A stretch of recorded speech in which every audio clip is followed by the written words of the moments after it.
So I didn't know what to do, but prayed that he will be join us. And Alhamdulillah, he is with us. Thank you very much for that difficult time, and you were there with us. Dr. Suleiman also achieved the President Order of the Star of South Africa, the Paul Harris Award from the Rotary Club in 2005. In 2003, Dr. Suleiman's organization became the first in South African history to receive around 60 million from the South African government for humanitarian aid in KwaZulu-Natal and Eastern Cape. So it's again my great pleasure to introduce him. I think he's inspiration for most of us, many of us, and he is going to talk today to us, and he knows about his topic, Dr. IMTIAZ Suleiman.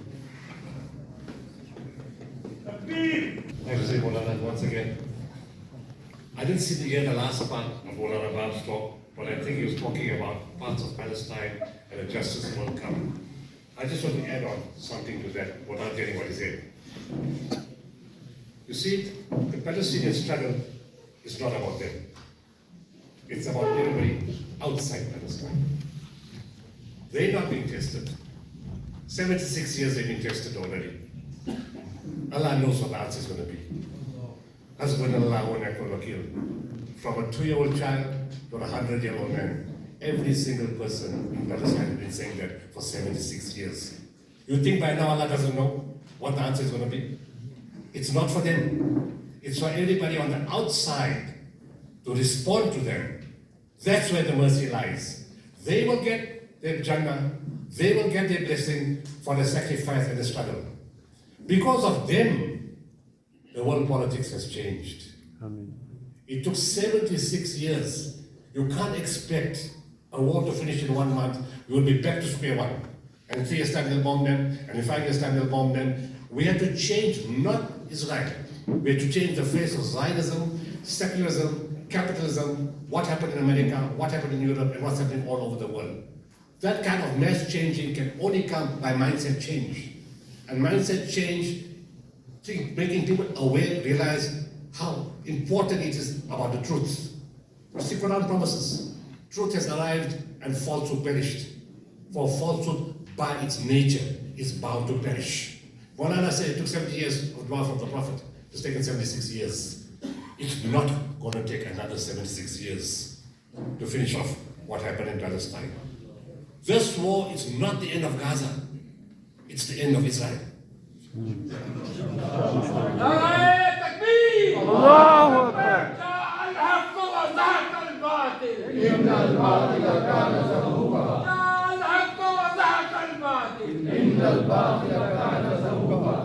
So let's look at it this way. In 1967, it took 6 days. They wiped out 3 Arab armies, Egypt, Syria, and Jordan. 3 armies in 6 days. In 1 year, in 2023, the 4th largest army on earth, with all the most sophisticated weapons, with all the money, are not fighting an army. Because there's no tanks on the other side, no heavy artillery, no planes, no 2,000 kilogram buster bombs, no navy, just 32,000 poorly armed people. And this 4th largest army on earth couldn't destroy them in 1 whole year. What does that tell you? That the hand of Allah is over there. For 2 million Israeli people have left Israel. 46,000 businesses have closed. 60,000 businesses are on the way to closure. Mental illness is an epidemic inside Israel. There's fiction and chaos everywhere. Reservists don't want to take part in the fighting again. They have to import people from Africa to fight for them. The loss is $85 billion already. Who's winning? You see, the Quran says, "Qad aflaha al-mu'minun," that believers must eventually win through. Eventually win through. The promise of Allah is always true. Injustice is always destroyed. Oppression is always destroyed. We just got to wait patiently and do what we can for them. If Allah helps you, none can overcome you. If he forsakes you, who is there after that can help you? In Allah then that believers put their trust. So we keep making the dua that they will be successful, and they will be successful. Because the whole world, youth and people have turned around. And what started was the catalyst? An ordinary country in Africa that couldn't keep the lights on.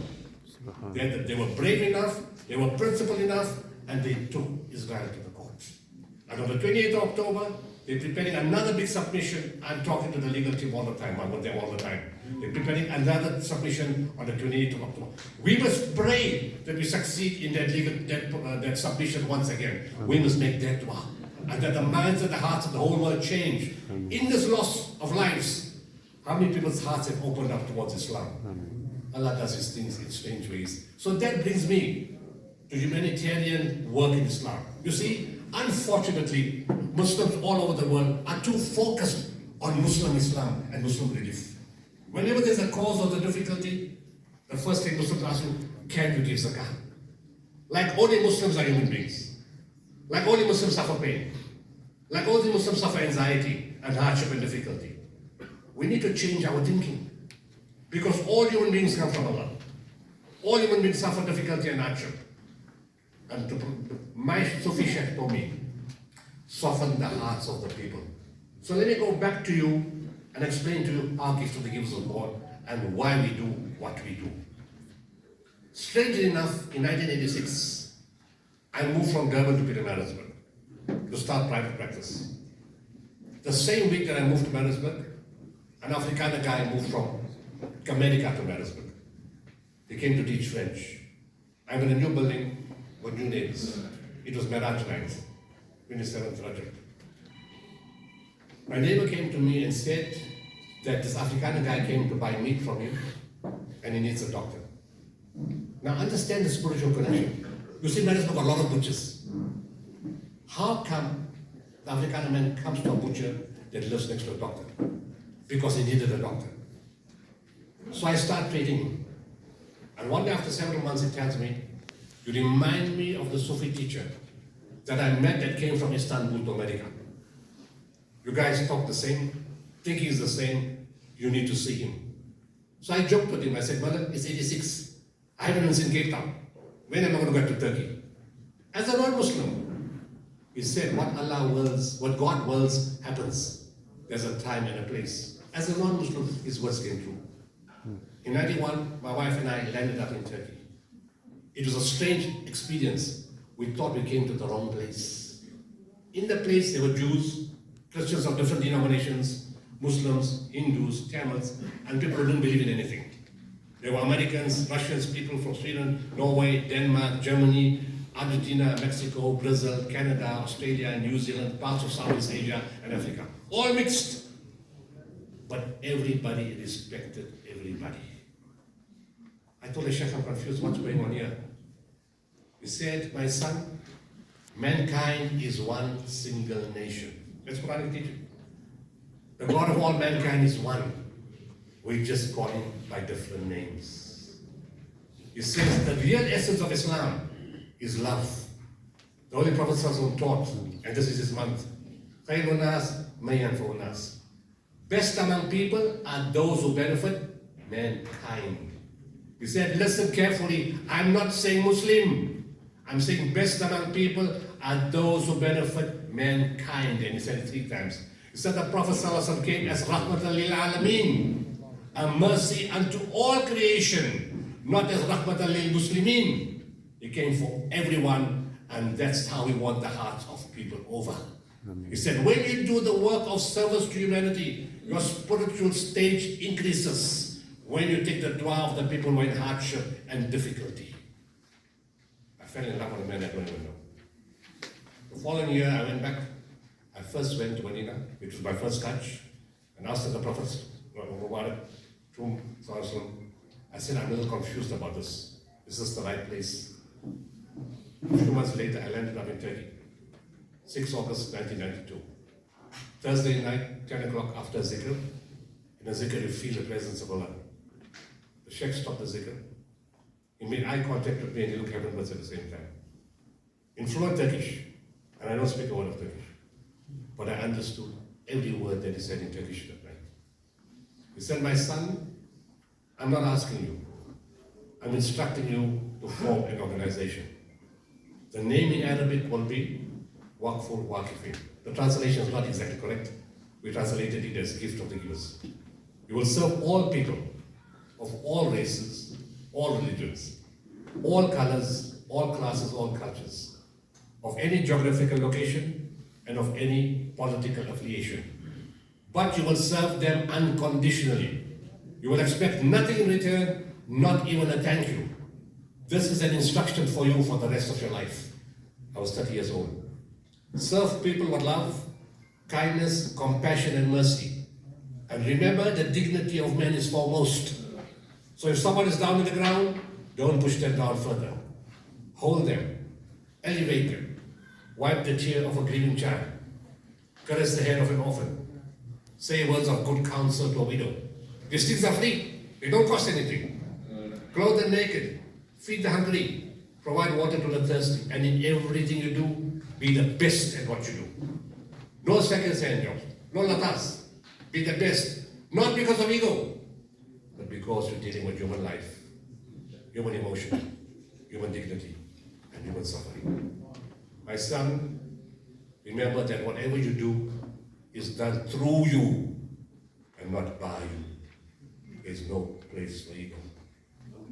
I asked him, how come when you speak Turkish you understand? And other people speak Turkish, I don't understand. I said, my son, when the hearts connect and the souls connect, the words become understandable. I said, what am I supposed to do exactly? I'm a doctor. I've got 3 practices in a place called Pietermaritzburg in South Africa. I work Monday to Sunday. What exactly am I supposed to do? He told me one line. You will know. For 32 years I do know. What to do, what not to do, what to touch, and what not to touch. In fact, the moment I walked out of there, the same night it came to me, respond to the civil war in Bosnia. The same month, I took in 32 containers of aid into a war zone all alone. 3 months later, took in 8 containers of winter items. The chill factor in Eastern Europe reaches minus 21 degrees. And the following year, we designed the world's first containerized mobile hospital. A product of South African technology, South African engineering, a world first. No government, no agency in the world had designed something like that. 28 state-of-the-art, theater, X-ray, ICU, sterilization, birth unit, dental unit, physiotherapy unit, gynae, obstetrics, a bus, an ambulance, generator, 10 containers of backup supplies, and fuel enough diesel to run an entire hospital for a whole year underground. 1st February 94, CNN filmed the hospital and said, the South African containerized hospital is equal to any of the best hospitals in Europe. We don't do second-rate stuff. In 2005, the Bosnian president invited me and my family to come to Bosnia. The person I put in charge of the hospital in 1993 was still there. He tells me, my friend, you told me that you can do any type of surgery in the theater except heart surgery. I said, yes. He said, meet the lady. And he brought the lady to me. He said, this lady, she had shrapnel in her heart. And we removed it from her heart in the same theater that you South Africans provided. And you see these 4 children, they were born to her. After the shrapnel was removed from her heart in this theater, and they all 4 were born in this container hospital. We associate South Africa with healing, with health, with dignity and life. I'm going to fast forward a little bit. In 2005, when we came to Pakistan, we got involved in the mountain in the cantonment hospital of Rawalpindi. But in December, something very unusual happened. An Afrikaner lady from Pretoria, was a spinal rehab physiotherapist, tells me she wants to go to Pakistan. I said, you're a Christian, when are you going to go? She said, Christmas. I said, you're a Christian? And on Christmas, you want to be in a Muslim country? She said, that's the only time I get off. She went to Pakistan. She made a lot of people walk. When she left, the military, the doctors, the family, the patients, and she all cried. She even brought one child back here to Pretoria to help make the child walk. This was a Christian, a non-Muslim, giving service to the Muslims. Why do we feel fall short in giving service to everybody outside the Muslim community? We need to change our thinking and our behavior. As I spoke about this point in 2022, in an event in September in Durban, the lady opposite me at the table says, I'm calling Karina now. So I said, you know Karina? She said, yes. That girl you're talking about, she's staying in my house. Christian Afrikaner lady kept the Pakistani Muslim child in her house to help her get to walk and go back to Pakistan. Islam is about humanity. Islam is about service. 12 January 2010, the earthquake hits Haiti. 40 seconds, 5:15 in the evening, 7.0 on the Richter scale, wipes out 240,000 people. We get our search and rescue teams ready, put them in the airport, and send them across. But we need arrangements on the ground in Dominican Republic because I know the airport in Port-au-Prince is going to close. I call the Catholic Society in Joburg, and I tell the guy, I don't know you, and you don't know me, but I need the Pope. For 10 seconds they couldn't talk. What do you need the Pope for? I said, I need a Catholic organization to receive my teams in Dominican Republic and take them across to Port-au-Prince. He phoned 3 hours later, he said, done. Caritas and Catholic Relief Services will receive your teams in Dominican Republic and take them across into Haiti. They get to Dominican Republic, board, South African team welcome. Day 8, 20th January 2010, 8 days into the earthquake, my teams just soused in the collapsed Catholic Church. 3 hours later, they pull out alive, 64-year-old Azizi. No oxygen, no food, no water, inhaling dust and a fractured hip. They pulled her out 8 days later. Her first words, I love God Almighty. You will instill faith and hope into somebody from another religion several thousand kilometers away. Can you imagine the blessing for that? In 2013, or 2012, let's go 2012 first. December, we were in Syria. A place called Darkush just got liberated from Assad's forces. I walked in, I said, do you have a place where we can convert a building into a hospital? They said, yes. Right building we got, right, let's go right now. They took me to the building. It was supposed to be an old age home. In Muslim country, in Arab country, nobody stays in an old age home. They said, no, nobody can stay here. This is the only building we have right now. I said, the building is too small. He said, we haven't even started yet. I said, I'm used to the givers. The building is too small. I'm going to need the building across the road. I'm going to need that land, and I'm going to show other buildings. He said, we haven't even started yet. I said, just listen to me very carefully. I said, can we go up? He said, I don't know. We need an engineer. Whilst we were talking, people were very curious because I'm a foreigner. It's a war zone. They don't trust anybody. So in the building that I was walking with him, but everybody trusts him. Dr. Ahmed Gandour is a hero in Syria. He saved so many hundreds of lives. So whilst we were walking, somebody came and said, sorry, I overheard the conversation. I'm an engineer. So I said, can we go like 2 floors up?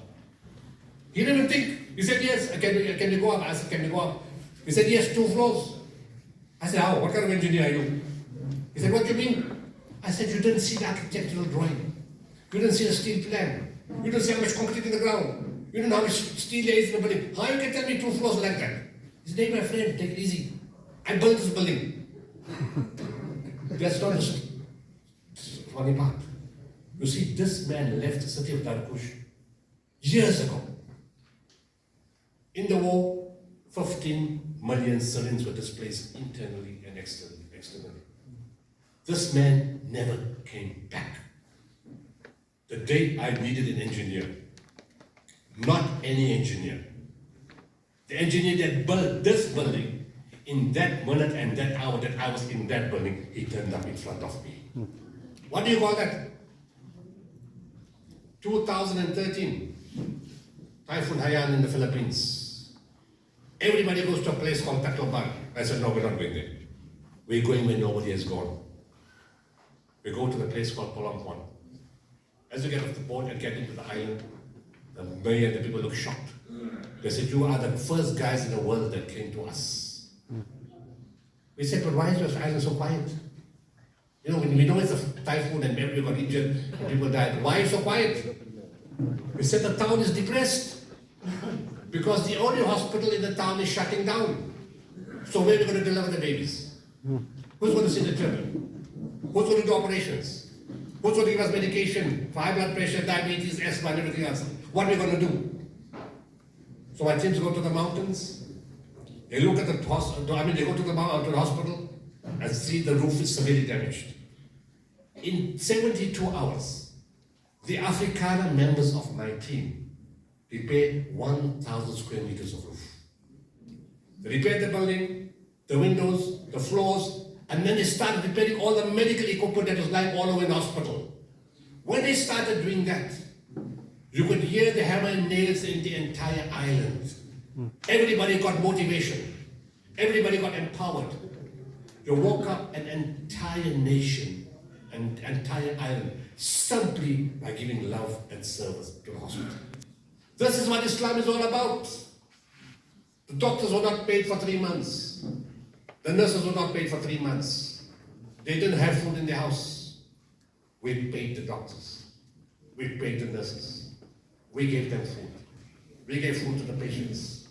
The nurses came every day with no house, with the clothes fully ironed, spotlessly white, and walked in and smiled at every patient, the whole from 7:30 to 4:30. And the mood of the entire island lifted because of that intervention. So let's go locally. In November 2016, I killed all international marketing. Not the projects are 10 times the size today. I killed all international marketing because I wanted the media to focus on local things. But you can't focus on local things unless something local happens. 7 June 2017, a massive fire hit Naisma. Now there's something about the story. You see, 3 days before the fire hit, my office manager says, can you move bottled water from Pretoria to Cape Town? The people collected it for day 0 in Cape Town. I said, are you mad? It's cheaper to buy the water in Cape Town than to pay the transport cost from Pretoria. I refused. I said, I'm not going to do this. It's madness. Eventually, the day before the fire, nobody knew about the fire. Nobody knew the fire is coming. I eventually said, yes, let it go. I said, I'm very angry about this, but let it go. So the truck goes that morning of June 7. We hear there's no water because there was a drought. And I said, thank God this from this guy from Pretoria that really irritated me. Because of him, my truck was in 3 Sisters. I phoned him and I said, turn around, you're going to Naisma. The first water that arrived in Naisma was the water that I did not want to sell. You see, Allah got his own plan. And that was in Ramadan. And the first water that came there was that water. We wanted to show our skill locally. We sent in our own firefighters. We sent in advanced life support paramedics. We sent in an advanced life support ambulance. We sent in qualified specialist doctors to help move the patients from Naisma to the hospitals. We fed 1,200 firefighters twice a day. We gave them a hot meal once a day. We put in 2 lady project managers that control an entire warehouse in Naisma. We moved 20,000 food parcels, hygiene packs, and blankets. We rebuilt the houses. And once we were doing that, somebody came to the warehouse and said, you know, I didn't get my sugar. So I said, there's new sugar just now. The sugar is coming. He said, it's not for me. I said, who's it for? He said, for the bees. For the bees? Since when the bees eat sugar? I said, hey, I don't know what this man is saying, maybe he's drunk. Just give him sugar for the bees. I went away, and that night I said, no, this story is not complete. I phoned him, I said, you better come back tomorrow. I need to hear the story properly. You catch him here. He comes the next morning and he tells me, that's Surah Nahal, the bees, chapter 16 in the Quran, you know. He tells me, you see, the Cape honeybee is the most versatile bee in the world. It is haploid and diploid, meaning that if the queen bee dies, it can make its own new queen bee. He said, because there's a drought, you saw the fire was so big because of the drought. So the plants that the bees eat on were burnt out, there were no plants. There were 300 beehives here. Each beehive holds 75,000 to 80,000 bees. We lost 22 million bees. We don't have pollen nectar substitute because there's no plant, so you don't use pollen nectar substitute to feed the bee. But that's very expensive. So the only other option is to put sugar. I said, I'll give you 30 tons of sugar. I'll give you money for pollen nectar substitute. I'll give you 300 beehives again. And I'll give you money to regrow the plants that take 6 months, 8 months, or however long to grow. They set up a research center. And I said, Surah, this is dedicated to Quran. Surah now, because of me. It's now a research center. They move bees, they rescue bees, and children and academics and students come and learn about bees. This is an Islamic concept. Whilst doing that, the people said, thank you for all the food passes, but you know, we got pets. We got a cat and we got a dog. So I said, now what must I do? They said the cat and dog is ugly. So we brought 20 tons of cat food and dog food. You know, white people, they really love their animals. Can you imagine how we won the answer just by giving cat food and dog food? And then somebody else came and said, yeah, but what about the cattle and the sheep and the elephant in the park? I said, anything else? So we brought fodder for them. And whilst doing that, we get a call from Beaufort West. They said there is no water in Beaufort West. I said, if my hydrologist says there is no water, then there is no water. But if he says there's water, there is water. So I sent my hydrologist to the ground. He was battling for a week or 2 weeks, only dust was coming out. He was in Sajda, he's a Christian man, he was in Sajda on the Jummah. I was in Sajda in Jummah also. I got up, I sent him a message. I said, Khudawal, you will find water today. I don't know why I said it. He sees the message, he gets up, he says, Alfred, we're going to find water today. Where? He gets up, he looks across the valley, he said, hey, look at the mountain. There's an outline of a white horse. We must go there. Alfred said, well, you've been eating too much of dust for the last 2 weeks, your brain is messed up. How the hell are we going to find water there when we can't find it low in the ground here? He said, Alfred, we're going there. So they take the machine and they go. But as they get there, a gate is locked. People said, you're never going to go through that gate. That farm is very complicated. It's never going to allow you in. He said, give me a number. So they gave him a number of a foreman. He phones the foreman. The foreman said, oh, I don't know. But you can try. He gives him the number. The farmer answers the call. The farmer says, is this Indian for the one? He says, yes. He said, I've been waiting for this call. The number to the gate is 1, 2, 3, 4. Here's the number. Says go through. He goes through. He puts the drilling machine on the ground. As they're about to drill, the machine jumps. Sets it the second time, jumps again. Puts it the third time, it jumps again. He says, Alfred, just drill where this damn machine is jumping. 20,000 liters an hour. They said, no water. You can't go to that gate. You can't get in high mountain. Allah directed and guided it. We drilled 7 boreholes. We found water in each one. We pushed the water into the dam. And from the dam, down the gravity into the municipality, in the town, and we put walls in the old age homes and the schools. Up to today, the people haven't forgotten. The final story, or the last 2 stories. At the same time, I'm trying to show you that Islam is very diverse. The Prophet came as rahmatan alameen for all creation. And you need to do that. So once we were there, we get a call from Sutherland. All African people in Sutherland.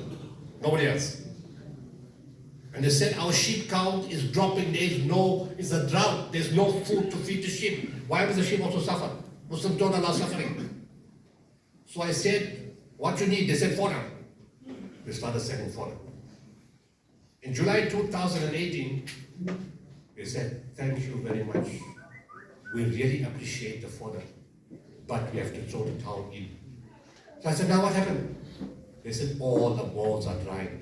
Sheep can't survive without water. The sheep count has dropped from 442,000 to 32,000.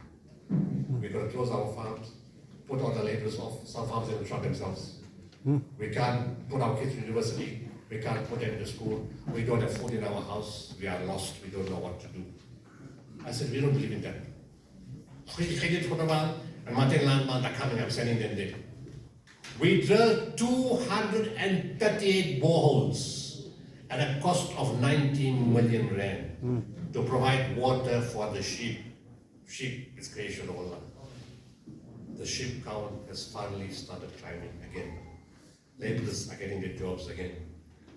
When we went there, the Afrikaners came to us and said, thank you for 3 things. 1, for taking care of the sheep. 2, for taking care of us. And 3, for showing us what real Islam is. We had all the wrong information. Thank you very much for what you've done for us. And today, there's a big change in their thinking and their approach to Islam. Don't give any big sermon from the Quran. Don't give them hadith. All we did is put water for the sheep. And that's what happened. Service is critical. Whilst talking about this, I'm going back to Nigeria. 3 years ago, an Afrikaner man from Mossel Bay called us. He said, I want to talk to you, but it must come. So he tells my guy, sit down. He said, I don't believe in God anymore. I turned my back on him. I said, why?